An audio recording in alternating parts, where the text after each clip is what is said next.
Good morning, this is the G checking in from my gym from Corriban in the middle of San Juan, Malta.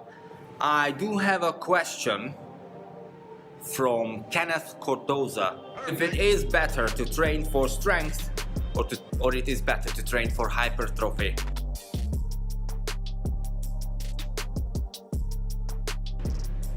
So, to summarize the story, you can train for strength and hypertrophy at the same time. It is a little challenging to write a program for it, but the principles are this. You would train heavy for short amount of sets. You would train in supersets or giant sets, 4 and more exercises stacked up against each other.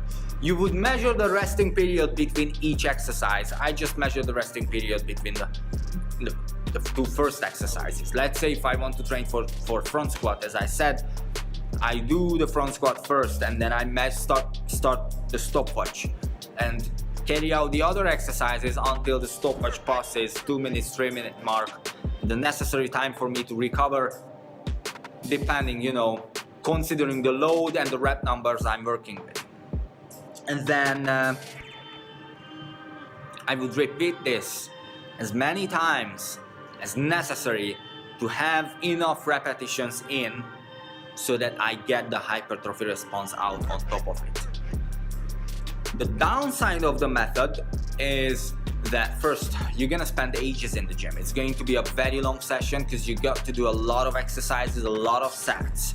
There will be exercises which are balancing or complementing the main exercise, and there will be exercises which I call entertaining exercises. They're just there so that you do something instead of sitting down and resting, right? It's especially important in the case of us where we train groups. I cannot have 6 people standing around for a minute doing nothing.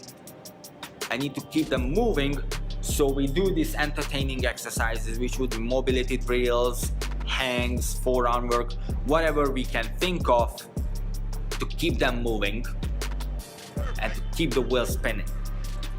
The other downside that it's going to be extremely taxing. You'll be very, very, very tired after the session. So you'll need to look at ways to recover. You need to look at foam rolling, you need to look at yoga, you need to look at meditation, you need to amp up your sleep. Just need to find different ways to sort out your recovery game so you'll be able to do this for a longer amount of time. And the third drawback is that you need to be kind of clever in planning out your training program so you don't contradict yourself in consecutive training sessions. That's all about it. Thank you very much for the questions.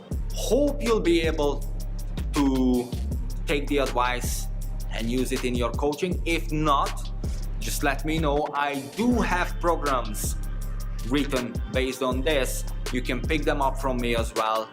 But I think if you really sit down and try to understand the reverse Hennemann principle, you'll be able to come up with your own. Thank you again. Have fun figuring all this out. If you do like these pseudo semi-scientific video things, just keep asking similar questions and I will answer them to the best of my knowledge. Sign up for the videos, subscribe to the channel, don't hit the notification button, leave a comment and share the hell out of this so everyone can enjoy. Good luck, good day, see you later.